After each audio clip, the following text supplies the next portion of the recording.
2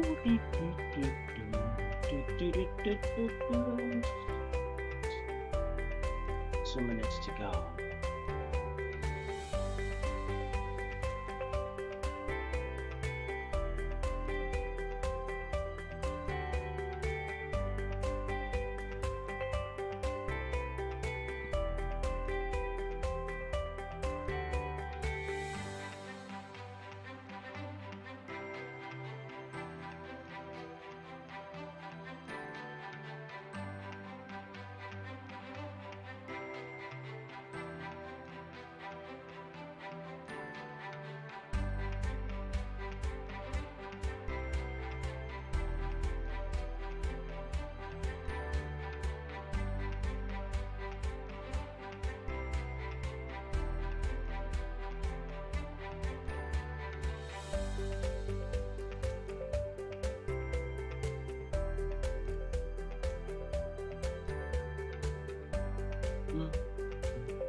Okay.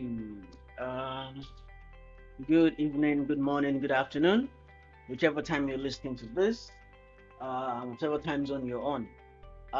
Welcome to today's stream, .NET Learn Wednesday, where we just learn .NET together. My name is Dara Oladapo, and I'll be your anchor for the next couple of weeks. And the reason I started this stream basically was to just teach .NET generally, because I realize I get lots of requests to teach folks, beginners basically .NET, and to actually give them a path to learn. And I was like, instead of having to do this over and over again for each person, I'd rather make it a global thing, such that if I get asked those questions, I can refer you later to these videos. And that is the reason I started this stream. So we'll be learning .NET, and we'll start with the basics of C#. So I sort of refreshed the old stream to start from scratch, because my PC crashed along the way. I lost momentum, but right now I'm back, and hopefully nothing will go wrong. And now this is the plan. We start with C# basics, writing console applications, getting to understand the fundamental concepts behind C#, behind .NET. Why do you use if here? Why do you use this statement there? And then we will proceed to do some random projects. So just write some random code. We'll probably go to HackerRank, get some code samples to play with, get some coding challenges, and then we'll run through them together when we finish the C# fundamentals.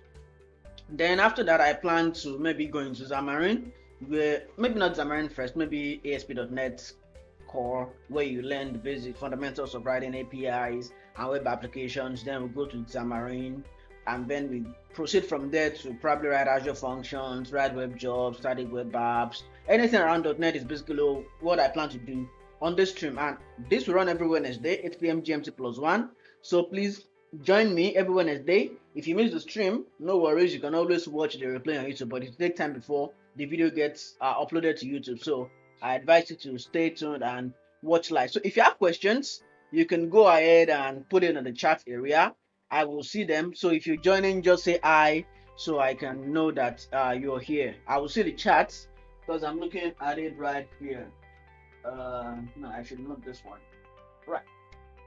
So if you have any questions, drop them in. If you have any message from me, you want to say I, wherever you're coming in from, you can say I, maybe give us your name and where you're listening in from and what you hope to learn, what you look out for, so I'm able to channel the trainings better to match your needs, because I'm just doing this at the top of my head. I'm training what I think you will need, but of course it will help me if I know what you need, so I'm able to tailor the training towards that. So I'm starting with C# fundamentals, and we'll just get right to it. So just a little bit of housekeeping here.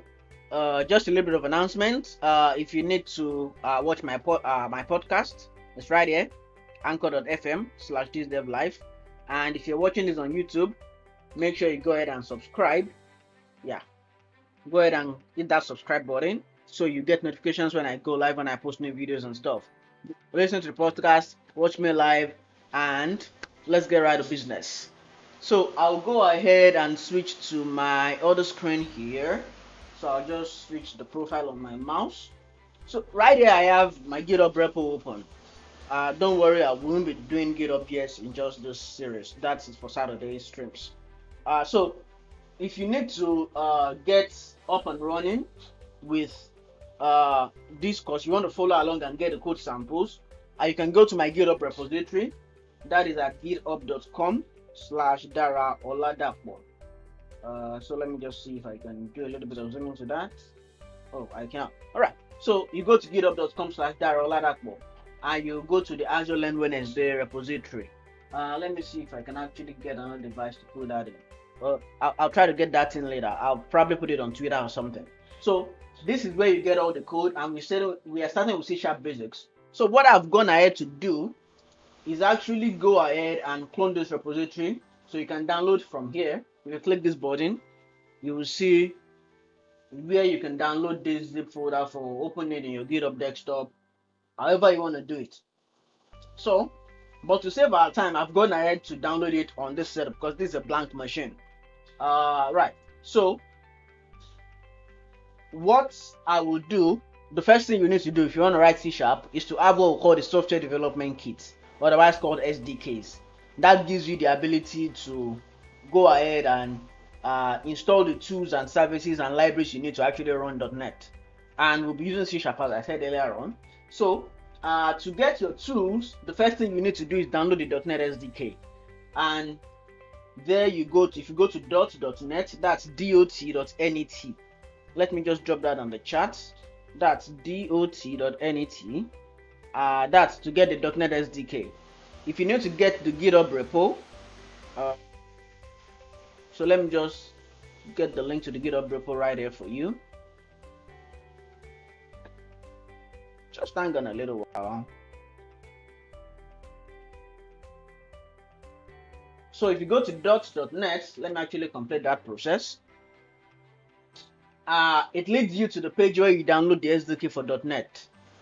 Alright, and then just give me a little while. Let me get you the exact repository where you will get the code samples that I'll be writing today from. So it's in .NET Learn Wednesday, and then I will copy this and paste it right in here. So this is where all the code will be, all the code I'll be writing. This is where they will all be. So you can go ahead and download them from there. I'll drop them in the chat window. Okay, so when you are ready to download your .NET SDK, all you need to do is go click this download, and then depending on your operating system. Now the sweet part about .NET is it's available cross-platform, so you can run it on Windows, Mac, or Linux, or even Docker. So I'm running Windows here, but the process is fairly the same even if you're running on a Mac or a Linux. So I go ahead to download the SDK. As you can see here, download the SDK, and then the download should start for me automatically. But I've downloaded it already. In your case, you go ahead and run save. Follow the download instructions on your device. So I've gone ahead to download this to save our time. So I'll cancel this. It's actually right here in my downloads folder. Downloads is right here. So this is VS Code. .NET SDK setup here. The next thing you need to do after getting your SDK is to get your coding environment. Yeah, you could do this with Notepad. You could do it with Atom or any code editor you have. But normally I advise folks to use VS Code because it's cross-platform and it has that inbuilt experience for you to enjoy writing code. So to get Visual Studio Code, we need to go to code.visualstudio.com. So when you get to code.visualstudio.com, you have the option to download for your device. So you go ahead, download, follow the instructions, and then install it on your device. You can download for other platforms. You can download for Mac and Linux and other operating system. But I've already gone ahead to download that for my system. So I'll go ahead and close all these tabs right here, and then I'll go ahead and run my installer. So the first thing I'll need to do is install the .NET SDK. I'll double click to open that, and then I'll just follow all the install instructions. And this is the latest version of the .NET SDK. That's 3.1.3.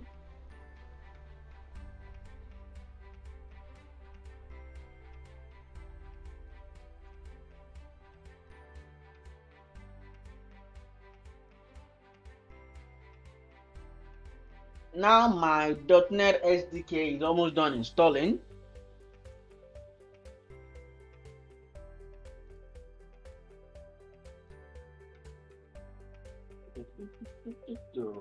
And then it's done. You can see it's done installing right over here. So I'll just go ahead and close this. To be sure everything is actually working fine, what I need to do is go ahead and check. So I'll run my command line, and this can either be Windows Terminal or CMD or PowerShell or Commander or any terminal you have installed on your system. In my case, I'll use the command line. So I'll go ahead and type .NET. Let me actually zoom into that so we'll see exactly what I'm typing. So I'll do .NET --v or version, and then you can see right here, this is the version of the .NET SDK installed on my system. Let's say this is not, you've installed .NET SDK in the past, maybe you're playing around or stuff. You can go ahead and list the SDKs you actually have on your system, and that is .NET list SDKs. And then because this is my system here, I have just one version installed. But if I was to go ahead into my main device, into my main laptop, let me minimize this one and run the command line here. Let me show, if I do .NET list SDKs over here, you would see I have 4 different versions of .NET SDK installed. And the beauty of .NET is you can have separate versions. You can have multiple versions of the .NET installed on your system, and none will tamper with the other one. And you can decide which of the versions you want to use to write your code. And that is the beauty of the .NET SDK. So let me go back into my environment. Okay, so to get started, okay, the next thing I have to do now is go ahead and install VS Code. So I'll go back to my downloads folder and install VS Code. I'll just go ahead and follow the install instructions. Yep. So I'll just go ahead and complete all this process. What I also want to do is ensure that I check these boxes that say I want to use the context menu to open my code, because for me, when I'm writing code, when I want to start a project, when I want to open an existing project, I like to go in the folder, right click and open it in VS Code rather than going to VS Code and try to find the folders. Okay, so that is why I'm checking all these boxes right here. And then I'll just go ahead and install. So I'll just wait a bit for all that to complete. And then it's done. And then I can actually just go ahead and run VS Code, right? And then it gives me all the welcome instruction, tells me what things I could install. Let me actually zoom into that so we can see it a little bit more clearly. Alright, so I'll just close all these ones. I can go ahead and install the remote BSL extension, but of course I will not do that for the purpose of this. So what I want to do right now is to actually go ahead and start writing code. So I will go into I'll go ahead and say open folder right over here, and then I will locate where I downloaded this folder to. You could just be doing it on your system. You could have a folder on your system where you save this, but I have this saved in drive C in my projects folder. And then all I need to do is copy this address, paste it right here, and then open C# basics, and then this is where I'll be writing all my code. Okay, this C# basics where I'll be putting all the code for C# fundamentals. So I'll go ahead and select this folder, and then I'm ready to go.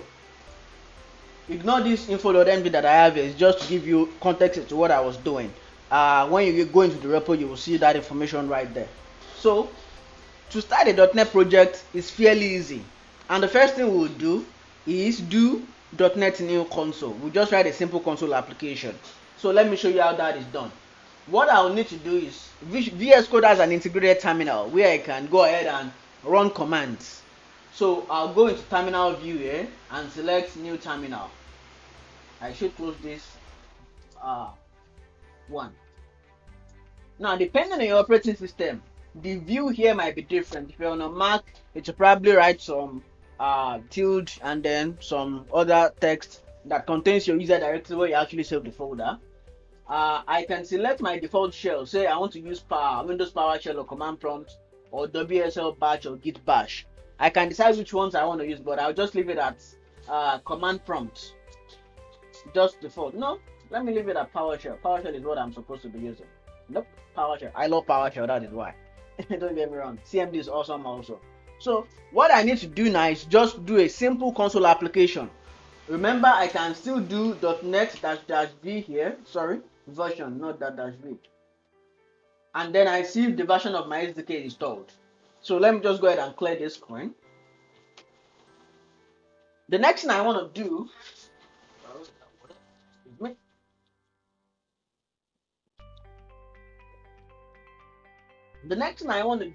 is go ahead and start my project and do a simple Hello World application. And then we'll go ahead and actually analyze what this is all about. Okay, so getting right to it. So what I need to do is do .NET new console. If I go ahead and run this instruction, what happens is that it automatically creates all the needed assets for me to run this code. But I want to be a little ambitious, right? So there's a little volume docking here. Let me just reduce the volume a little bit. Okay, so what I'll need to do is I'll put in some arguments and I'll explain what this does.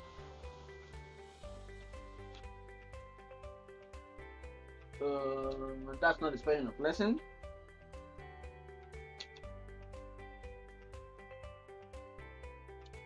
Okay, what am I trying to achieve here?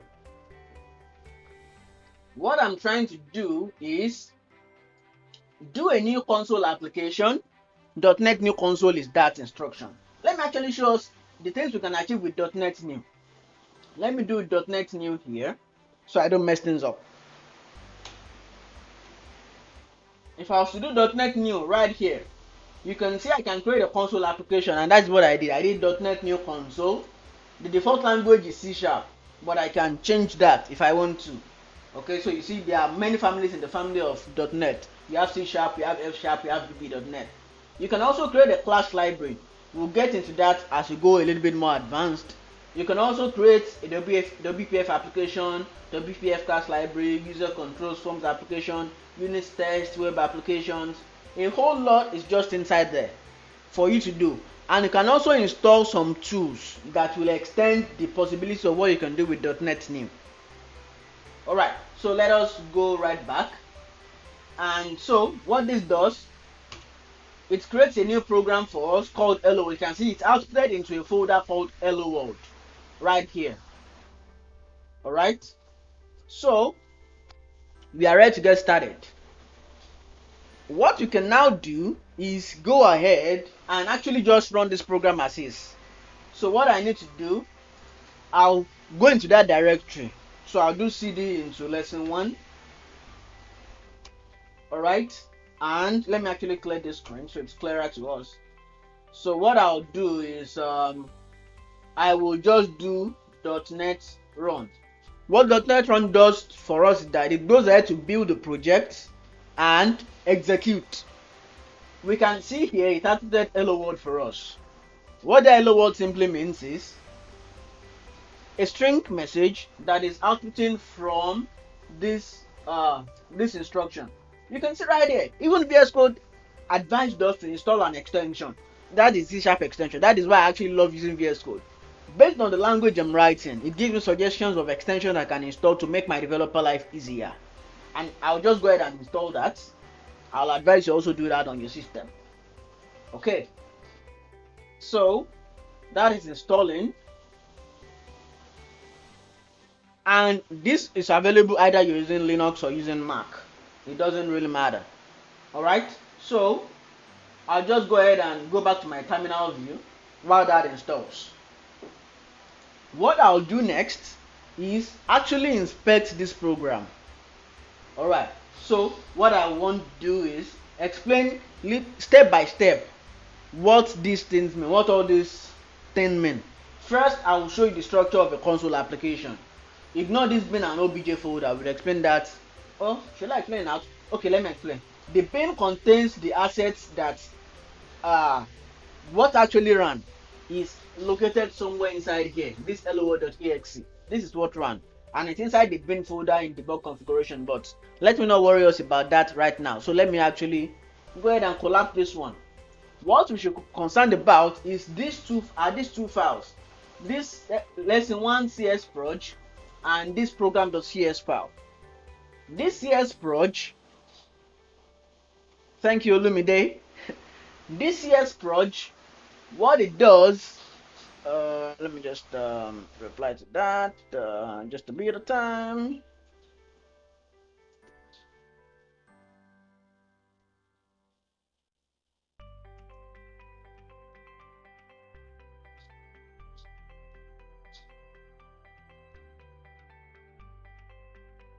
Yeah, exactly. You don't need to download gigabytes. I actually downloaded Visual Studio for my new ish PC and it was about 34 gigabytes of installation files because I needed to do it offline for the stream. It was a lot. But if you don't need this, you don't need the stress of actually going ahead to that. If you don't need all the tools inside Visual Studio, Visual Studio is really great. I use it every day. But VS Code gives me the ability to actually just go ahead, run my code, and boom, I'm up and running. Okay, so let me continue. Now this CS proj is it's just an XML file. Okay, it's just a file that contains information about your project, and it's saying so it contains this SDK. What SDK is it using? That is an instruction here, and it's saying here the output type of this application is an exe file, and that is what we saw in this bin folder.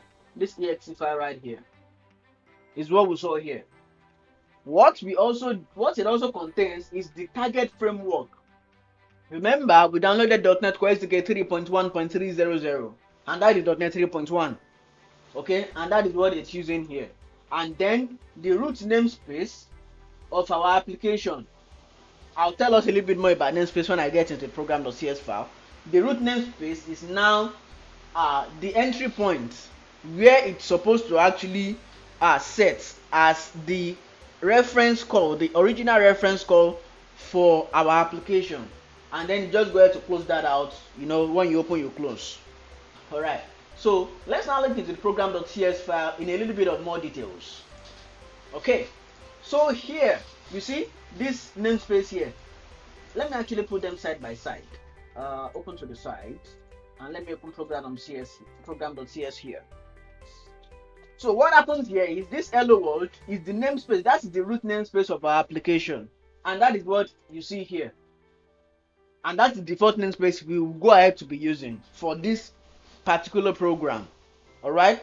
So that is the namespace. Namespace is something like family name.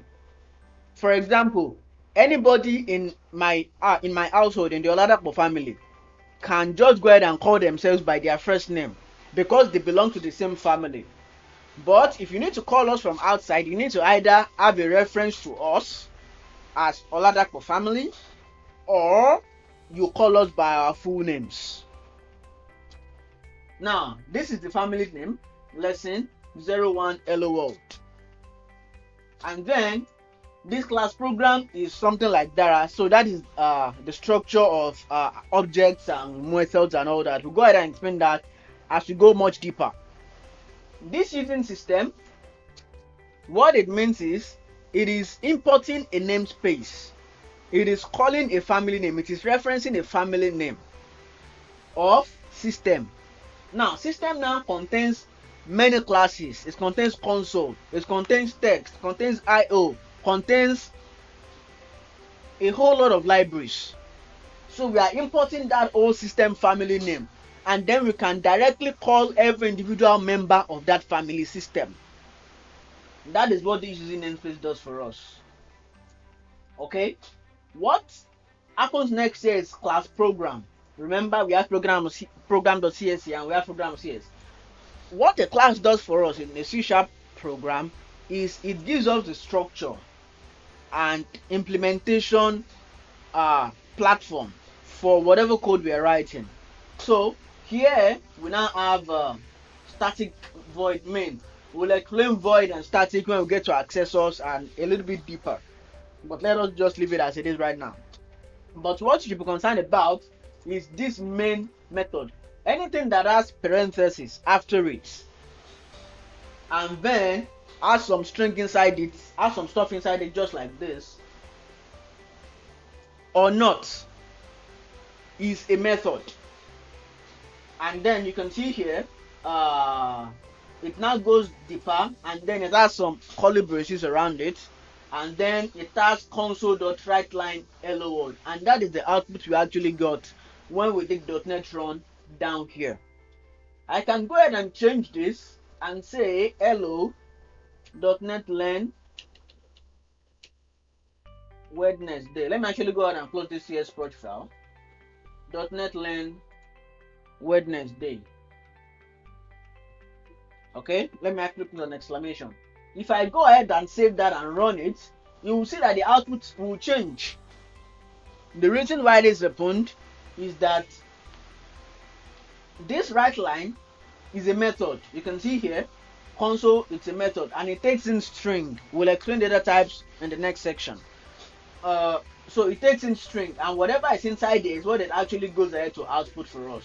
As you can see here, it changed from hello world to hello.NET Learn Wednesday, and that is what a simple C# program looks like. Alright, so another thing to note here is if I mouse over this, it gives me suggestions because I've actually installed the C# extension for VS Code. That is why it's giving me these suggestions, and you can see the description of what it does. It writes the specified string value followed by the current line terminator, all that information. You can go ahead and read all about it if you want. Okay, so that is what the simple C# program actually looks like in .NET. Nothing more than that, nothing added, nothing removed. Now, the next thing we want to look at now is the concept of data types in C#. So what I'll go ahead to do, let me actually double back and collapse lesson 1 and close this one out. So what I want to do is create lesson 2. Okay, data types. All right, so I'll go ahead and actually open that up now. Remember, we've talked about what a CS project file looks like. Then we'll go into this program file. What you actually do first, let me clean this one out. Okay, so we have a blank starting page. We have a blank application to start with. Okay, so let's begin. What a data type in C# means is it is a platform or a naming convention or a typing convention. For example, human beings are species. Animals, human beings is a type of animal according to biology. A bird is a type of animal. A chicken is a type of animal. A goat is a kind of animal. They belong to the species, so humans belong to the species Homo sapiens. Alright? So, a human being will have a name. So, the data type of me, my data type is human being. A billy goat don't mind me, is a data type GOAT. So in C# now provides us the ability to be able to declare those types. For example, we will use characters when we're writing programs. We will use numbers. We will use different kind of data types. We'll use different type of variables. We'll get to variables in the next class, in the next section. Now,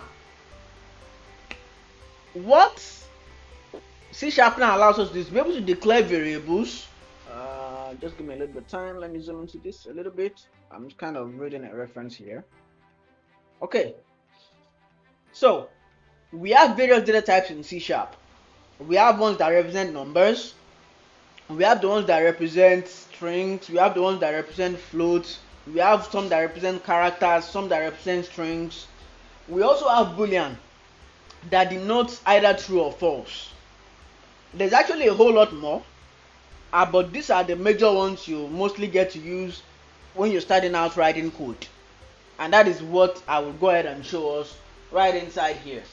So, let me just go ahead here and do. So, if you want to declare numbers, so we'll just be using basic data types here. If you want to declare numbers,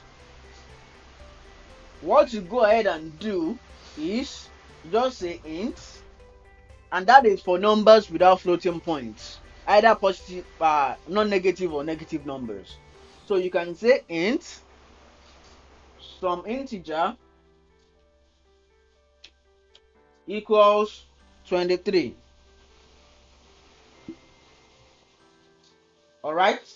Now, what this means is, now we are dabbing a little bit in the concept of variables now. What I'm doing here,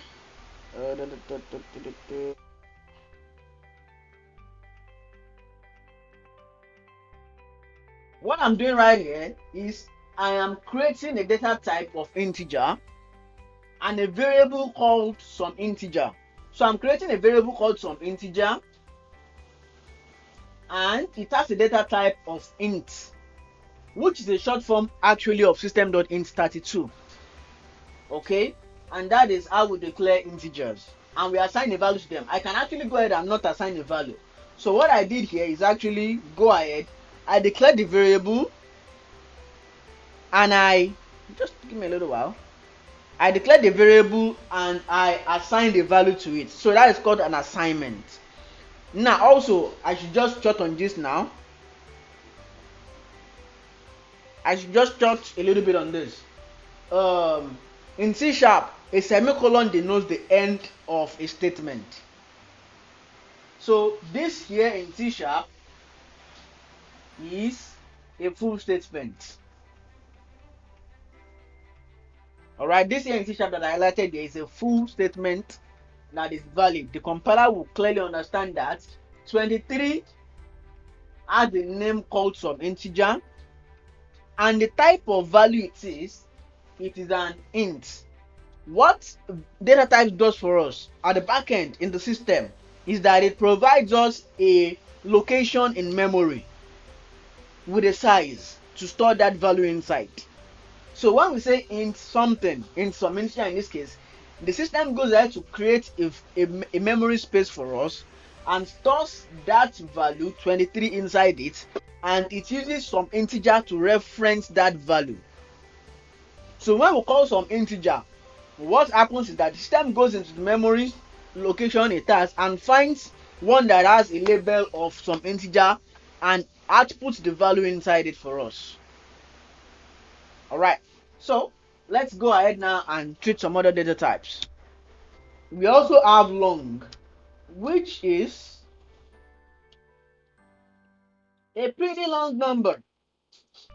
Well, this will be invalid anyway. It's just some numbers that are really pretty long. So they are a long form. So if you see, if I mouse over this here, you see it's system.int32. If I mouse over long, it's system.int64. So system.along is actually a 64-bit integer, while an integer is a 32-bit integer. We also have short, which is a 16-bit integer. Okay, we have short. which is a 16-bit integer. This will actually be valid. Oh, sorry. Some short equals, this is pretty much also still valid. Now, this is a 16-bit integer, this is a 32-bit integer, and this is a 64-bit integer. Let me actually do some comments. So another thing is we have comments in C#, and it's denoted. So this is a single line comment. So I'll call this 16-bit integer. Okay, let me just do some copy and paste over here. And this is a 64-bit integer, and this is a 32-bit integer. All right, we get the concept for that one. Next that I want to treat is the concept of, so I can actually just go ahead and say console.writeLine output this. So I can do console.writeLine some shots. Okay, I can go ahead and do that. So let me just also go ahead and still do some copy and paste. Let me just paste that in here. Pardon the lack of neatness. All right, so I'll put in some integer in here, and I'll put in some long in here. Okay, so if I go ahead and do a .NET run on this, so let me actually go into that folder. That's lesson 02, and I do a .NET run. That will not work well. I typed something wrong. If I do a .NET run, you see the values outputted for me just like that. When we get into strings, we will actually play around how we can format this to be more user friendly and very, very nice. Another thing I should touch on actually is how do you accept input from your users in C# on the console. Now this is about console. You do that by doing console.readLine and assign it to something. So var user input, all right, input equals this. Now see what I did here. I used the var keyword, var. What this means, it's called an implicit data type, and what it does is C# will go ahead. There's a little bit of internet lag. Okay, it's coming back. Okay, it's back. What C# does is that it now tries to find the closest data type it can assign this to, and that is what var does for us in C#. All right, so if I do this and say console.writeLine user input, if I do this,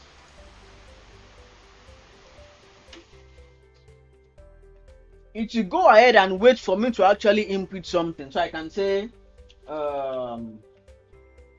Daradakbo is a good man, and run this, and then it outputted just what I inputted for it. And that is how we accept input to the keyboard in C#. So let me just say plus accepting input. Okay, and that's how we accept input in C#. Now the next thing I want to show us is strings. Okay, this is just by the way, these two lines are just by the way. I just need to show us real quick.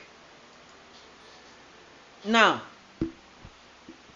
if you want to declare strings, now string is a collection of characters in C#, right? So how this works is you just say string, some string equals Daradakbo is teaching C#. End the statement, and then I can just output that to the console.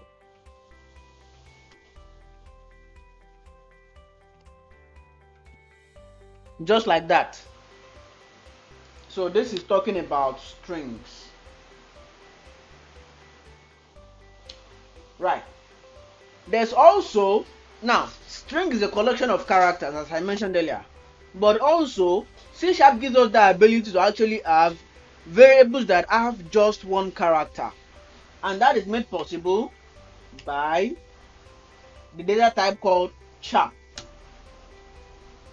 and it is denoted. The difference between char and string is it only has one quote around it. Okay, it only has one quote around it, so all I need to do is just put in one character, G. I cannot put in more than one character. Okay, some char. I can, if I try to put in more than one character, I will run into trouble. You can even see the IntelliSense has given me an error line here. You can see, let me zoom in a little bit in that. It has given me an error here that says too many characters in my character literal. So what I need to do, let me clean that up and conform to normal programming rules. The difference between a string and a char, how you will know, is a string has double quotes around it and a char has a single quote around it. Okay, moving on. There's also double. So we've talked about getting numbers without decimal points, right? Also, we can have data types that actually take in numbers with decimal points. And a very popular example of that data type is double. So if I do double, some double is, not new double, is equal to 123.45. This is valid in C#. What I'll also need to go ahead and do is, okay, I need to output that to the console. Some double. All right. So that is how you declare a double in C#. That's simple. Please, if you have questions, you can drop them in the chat window. I will see them definitely. All right. So let us go ahead now and do a little bit more. There's also floats. Okay. There's floats.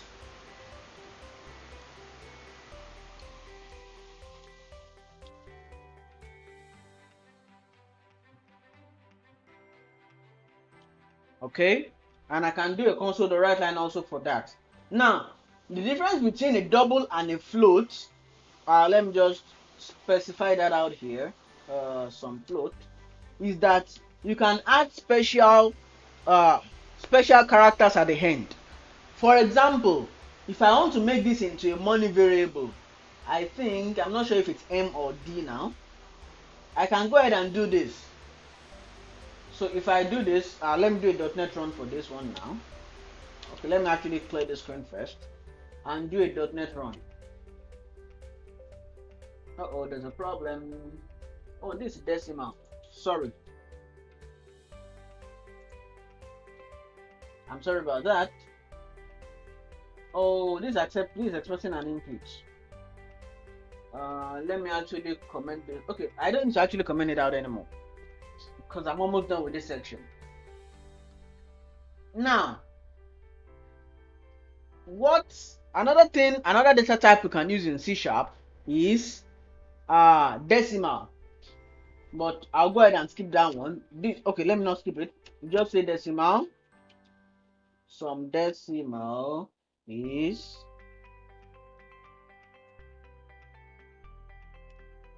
this.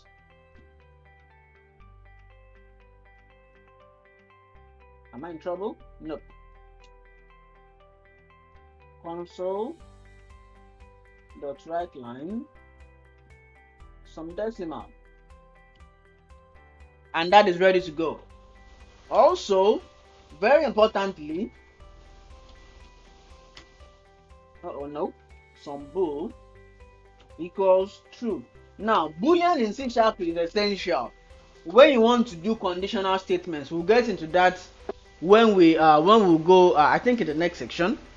We'll get into that. Okay, we'll get into that when we get to variables, expressions, and calculations.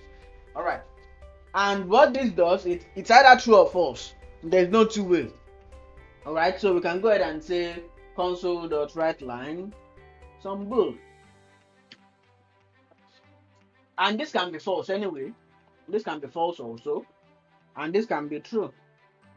We'll get into the real applications of this as we go a little bit more deeper. All right, so that about that. So the next one, actually, I'm done with the concept of data types right now. I'll just hang around and see if there are any questions on the chat window. So what I'll do, let me actually go ahead and push this out into GitHub so everyone can have access to it. So lesson 1 and 2. Let me go ahead and push this up. Oh, I need to do a global git configuration. Just a moment. Let me do a git global config user.name. I'm not sure if this is the right git command.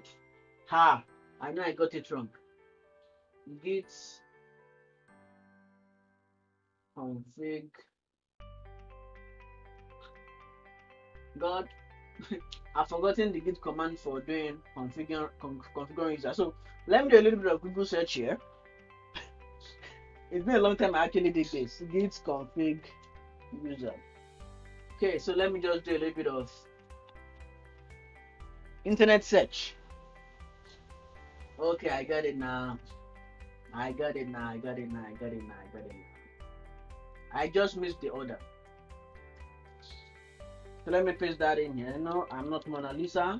I am Dara Oladapo. And then user.email is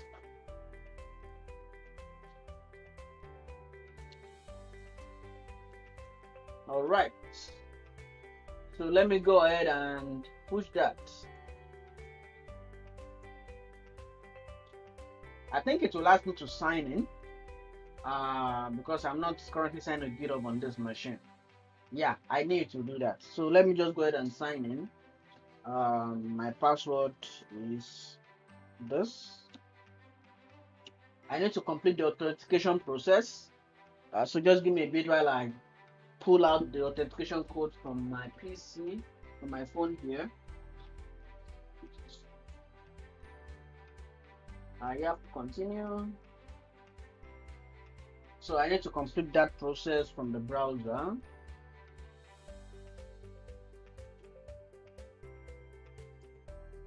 Okay, the code from authentication app is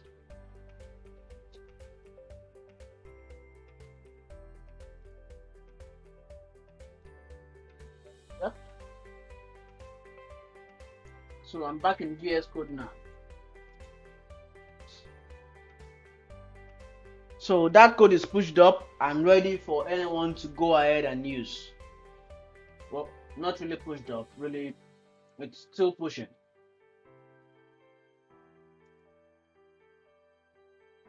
Okay, let me go ahead and now push that. Okay, so the code is up and ready for use. So let me double back now. And I think I'll just spend the next 30 minutes or so. I'm not sure we can go the whole of 2 hours. So let me now go ahead to the last part I'll be doing today because my throat is dry. Okay, where we'll talk about variables, expressions, and do some minor calculations. So I'll go ahead and just create a new application here. Let me clear the console and close this one out. All right. So what I want to do is go ahead and say .NET new console. That's lesson 03. we'll talk about expressions,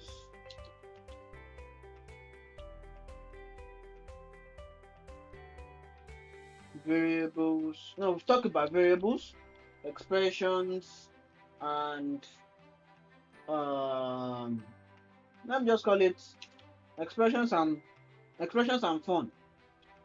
Let me call the expressions and fun, because we'll actually play along with some variables, try to do some basic calculations, and check out the use of what we learned in the last section, which is data types.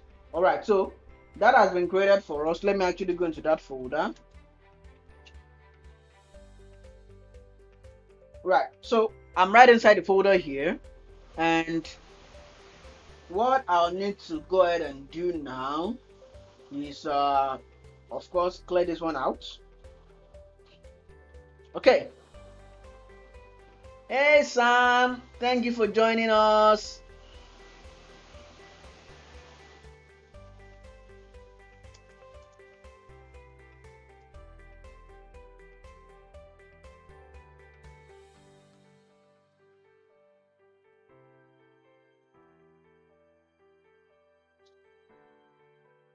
Sam is joining us from Ghana.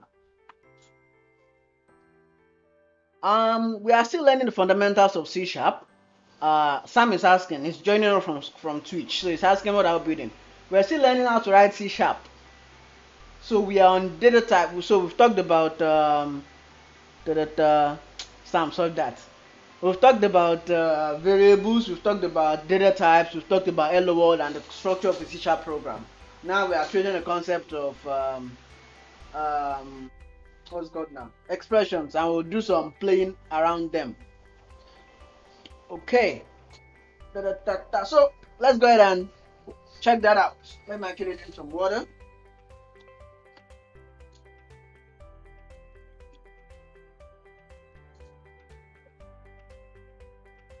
Okay, let's get right to it.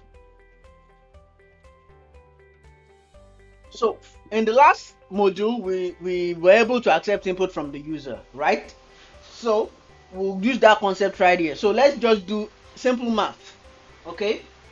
And I'll just call this, let me just make a comment here, call it simple math. We want to accept two inputs from the user and calculate them and input the output the result to the user. So first thing I'll do is say console.write and welcome users to our program. Welcome to simple maths.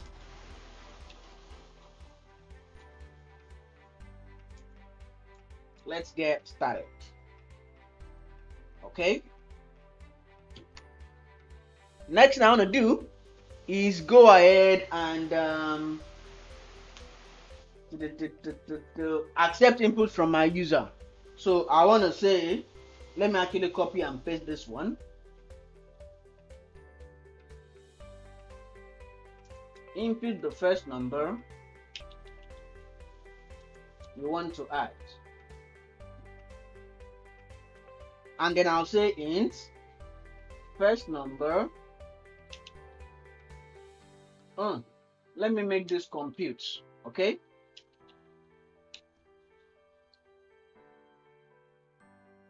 Let's have some fun with this one. Okay, let's say first number will now be, now remember, okay, well, I've not said it before, but remember now that I'm saying it, but any input that comes from the console is a string. Now we need to convert that string value into whatever data type we are actually using. We've mentioned integers, doubles, floats, char, string, and all that. So what we want to do now is go ahead and take the input from the console. We could just go ahead and say console.readline here, but that would be wrong. Why? Because whatever input that comes from the console is actually a string, and there is no way C# can automatically out of its mind, or the compiler can out of his mind go and do that direct conversion for us. So what we need to do is do a parsing. So we pass whatever string we have into an integer. what that does for us out of the box at the back end is it takes that string value and tries to match it, conform it into a number. Okay, so all I have to do is say int.parse and input that string value I want to use, which is the input from my console. So right now, whatever our user inputs, whatever we input in this keyboard now, becomes an integer value. If you want to convert it to a double, we just do double.parse to a decimal, decimal.parse to a float, float.parse to a long, long.parse. That is what we need to do. Alright, so, oh sorry, I wanted to type double here. Now let's have some more fun. Let me do a little bit of copy and paste here so we can be faster.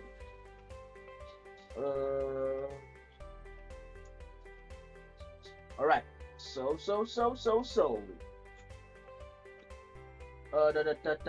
okay, I need to name this second number, right? And I'll change this to second. Alright, so now we've gotten the input from our users. Let's actually go ahead and run it and see if there will be build errors or not. So I'll do a .NET build. Now I'm not doing .NET running. I just want to build and see if it will actually build. And then it's built out successfully, no errors. So we are good to go. Now let us now have some fun. Let us add the two numbers together. Alright. So I'll say int sum of numbers equals first number plus second number. Okay, this is VS Code, brother. This is VS Code. I'm not using Visual Studio at all until we get to the Xamarin part. I won't be touching Visual Studio for a bit till we get to the Xamarin part. This is full VS Code in its full glory. Well, not really full, in its plain glory. Alright, right. You can go put the glasses on. You will see sharp into the code, into the environment. Okay, so let's continue. Okay, I've done the sum of the numbers. So what I can now do is say console.writeLine. Now even see here, we have console.write and we have console.writeLine. Console.writeLine outputs a whole line for us, and console.write just output it in a, without the line. So what console.writeLine does is it outputs that text and appends a new line to it. What console.writeLine does is just output that string or whatever value is inside it without appending a new line to it. Alright, so that's the reason why I'm using console.writeLine. So I'll automatically get a new line once I start running. So I'll just say I can do this. Just input sum of numbers, just output sum of numbers here. My typing conversion of my variables is whack. So let me actually make this nicer. I can go ahead and output this the way it is, but there's no fun in that, or there is no user friendliness in that. Let me put it that way. It's not really fun, and the user has no idea what they're actually saying.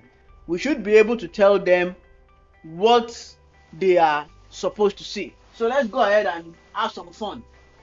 Alright, so I can say the sum of, now what I'm doing here, I'll do it in 3 different ways, and you decide which one you want to go with as a programmer.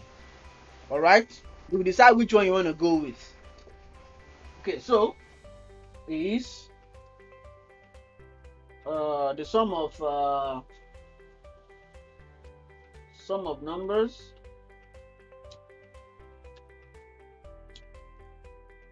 and first number. No, let me actually make it a little bit more fun. Don't let me do this. Let me do first number plus second number equals, oh, this is supposed to have plus inside it, equals, no, this is even confusing me as a programmer. Equals sum of numbers. All right, let's actually try and run this. It's been long I wrote a C# code that looks like this, but let's actually go ahead and run it and see if we will have success. So do a .NET run and that. That will crash. So input my first number, I input 8. My second number, I input 9. And then you can see directly it gives me 8 plus 9 is equal to 17. Now what it does, what I just did there is called concatenation. So I have a value, I joined it to another value, I concatenated it with another value, concatenated it with another value, another value. And this is how you do direct concatenation in C#. Use the plus keyword between the variables or literals you want to add. So what I have inside this string, inside this double quote, is actually what we call a literal string. Okay, so it outputs whatever it has there verbatim, word for word. What you see is what you get. Okay, another way of doing this is the placeholder method. So I can decide and say console.writeLine and have a string here and do how do you even used to do that? The first time I wrote this was about 10 years ago. 0 plus 1 equals 3. Okay, then I'll do first number, second number, sum of numbers.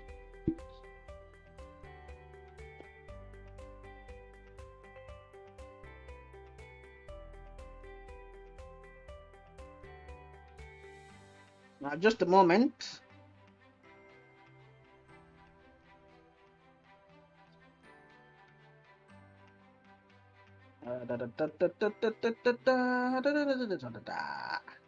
Right, so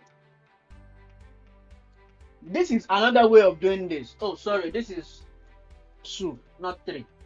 So what this does, let me explain, is it uses placeholder values. So this 0 here, so I call it the array placeholder. That's the name I'm giving it. Okay, I can name it anything because it's C#. It's that flexible for me. Alright, I call it the array placeholder. I can change the name tomorrow, don't worry. But that is how I'll explain it to us today. We have 0 here. This 0 maps directly into first number. 1 here maps directly into second number. And 2 here, this curly bracket 2, maps directly into third number. So it starts at index 0 and goes on and on till the last variable. So everything we have here, we call them arguments for the placeholder, for the placeholder values. This will work the same way, no difference. Let me actually go ahead and run that for us. This will work the same way. Let me input 8 and 9. We'll see it works just the same way. Thank you, Stephen. Stephen is joining us from YouTube. Thank you, Stephen. Thank you. Right. So it is the same way. The third way of doing this concatenation business, is I can have a console.writeLine, okay, and I have what we call a string literal. What is a string literal? A string literal is a combination of our values plus whatever string we want to put inside it. And this is how it works. It has this $sign in front of it. This $sign right in front of the string. Well, Sam, if you enter A in quotes and B in quotes, this will crash because I have not done what we call exception handling. I was supposed to do that in lesson number 12. Sam is 11. No, Sam is 9 lessons ahead of us in his mind.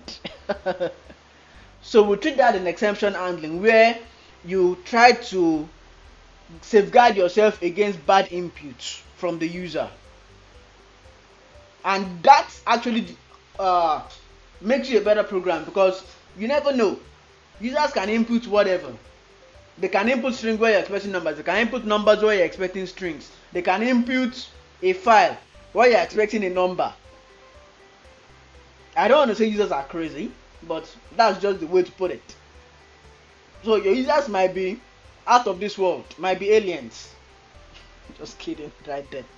But of course, you now go ahead and get this input and try to make them match what you are expecting. And if it doesn't match, you go ahead and return a result to the user and say, no, this is not what I'm expecting. You should output this kind of data. Alright, so let's go back into our string literal thing. In just a moment, let me see. Am I running out of time? I still got time. Alright, so a string literal has this $sign right in front of it. And then what I need to do is first number, and then remember it still sort of uses this array placeholder thing, but in a nicer way. Okay, and then I can say first number plus, let me actually copy and paste, plus second number is equal to what am I missing here? Okay, it's equal to sum of numbers. Boom. All this will work out the same way. You can now decide which one is more applicable to your scenarios and which ones you love more.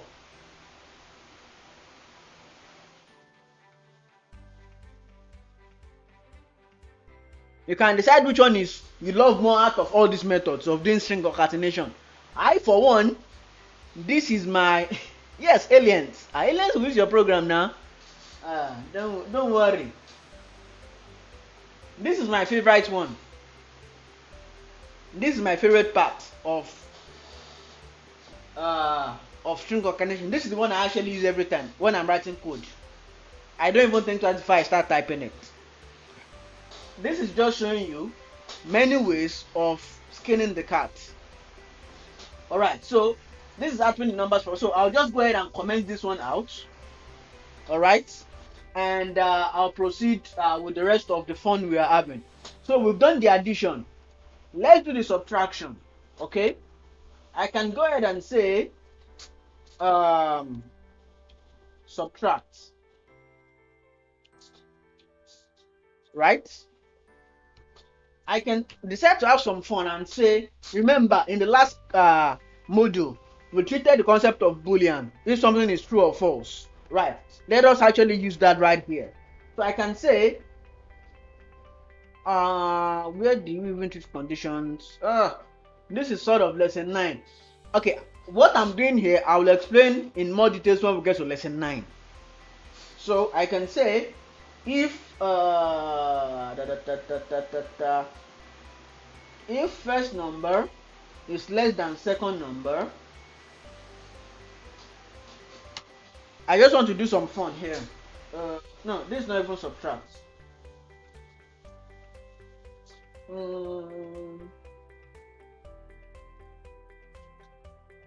Okay, bool is first less. Alright, let me do it this way. It's first less, so this is checking if the first value is lesser than our second value. Okay, if first is lesser than, I can make it this way actually. Now let me confuse us a little bit. Now that's not my goal. I'm not trying to confuse us, but I want to show us how to do this fast. Is first number lesser than second number? Now let me explain what I did here.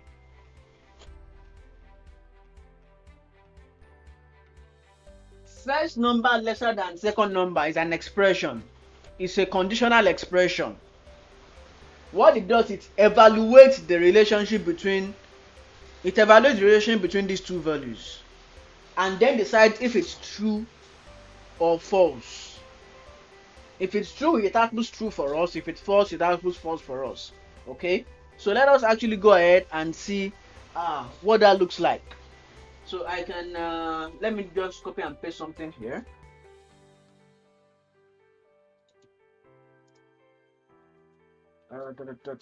Less than.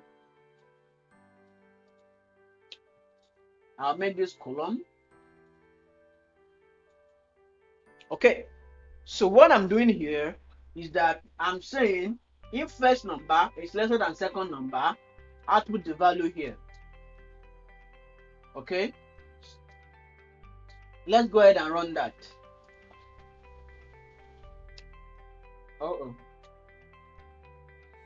Oh, I was running this again. Don't mind me. What am I typing? .NET run. Okay, enter our first number. Let's output 2. Here, let's output input 1. You can see that it's saying 2 plus 1 equals 3. Is 2 lesser than 1? No. Then it outputs false for us. If we were to run this again and say input 3 here and input 8 here, is 3 lesser than 8? True. And that is the output you actually get out. That's how you play with booleans in C#. Also, I want to down to this with treated strings. We've been working with strings all along. This is a string. This is a string. This is a string. So we don't actually need to flog string too much. Okay. We can also do multiplications. We can do so you might want to go ahead and check arithmetic operators in C#. You can add, you can multiply, you can find square root. There's also libraries that you can use. For example, you can say let me do this. Console the right line. No, not that. The square root of 25. It's been long I actually did this. The square root of 25 equals square root 25. Isn't this fun?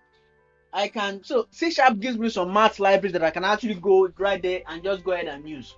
So if I was to run this, let me just output any random value here. That's not a concern. You can see the square root of 25 is 5. Let me actually go ahead and have some fun here. The square root of say, let's do first number and second number. The square root of first number. Okay, I'm missing something here. Okay, I'm not. Let's also compute the square root of the second number. I'll just do a copy here and a paste here. Let's actually go ahead and also run that. Let's do 25. Let's do 75. You can see it just outputted the value for us like that. So square root of 25 is 5. Square root of this is this. We can also do some raising to power. Alright, so we can decide and say let's do it this way. Okay,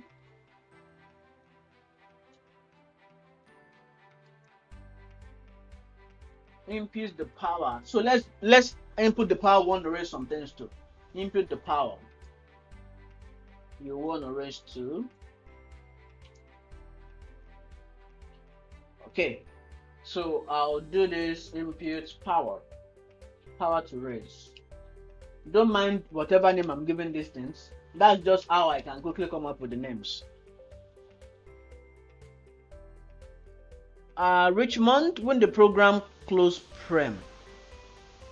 Please explain what you mean by when the program close prem. I don't understand the question.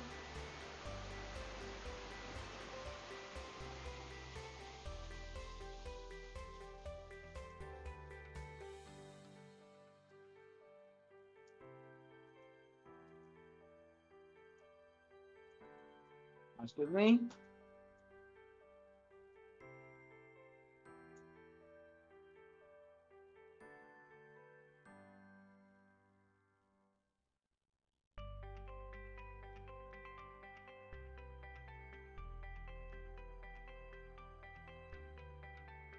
Prematurely because the equal sign not under string.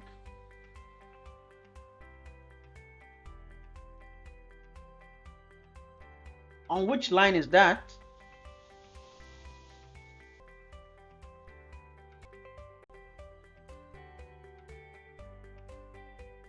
Okay, on the square root. It's actually complete here. The codes are here. This is the code here. This is the code here. Right here. And it has this literal string in front of it. It really as it is. I hope that answered the question for you, Richmond.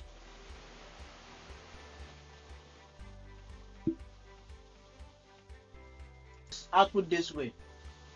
This one that I commented out, but I prefer using this in my code. That is why I went the literal string way. It will still work. This is the output right here. That says the square root of this is this. It will still work normally. Okay. So I've inputted the power. Let me some more fun here. Console. Sorry, line. Literal string again. To the say first number raised to the power of this is equal to, and we do maths.pow. That's maths.power. That will be the value we want to do. That's the value, that's first number, to the power of power to raise. The power we want to raise it to. To raise. Alright, let me just copy and paste this and also do this for the second number. I'll just copy here and paste this here. So let me go ahead and run this. Net run. Okay, let me do 6 here. We want to raise it to power of 2. And we can see right here. Oh, I made something here. I was still raising to the power of raising the first number. So let me run this again. I'll do 25 here, I'll do 6 here, I'll do 2 here. And we can see it after the square root as it did before, and also it after 25 raised to power 2. So 25 times 25. Let's do some math here. 25 times 25 is I don't know my math anymore, so don't blame me. 25 times 5 is 625. You can see that output right inside. I think to be honest, this would be a good way and go ahead to review everything we've learned. All this code will be on GitHub. The link is right up there in the chat. I think I shared it profile back to 1. I shared it right here. Link to repo is right here. All right, so you can check that out. I thought I pasted something here. Okay, let me paste it from here. I think it's just taking some time to load up. I think my internet is not that nice anymore. Okay, so there's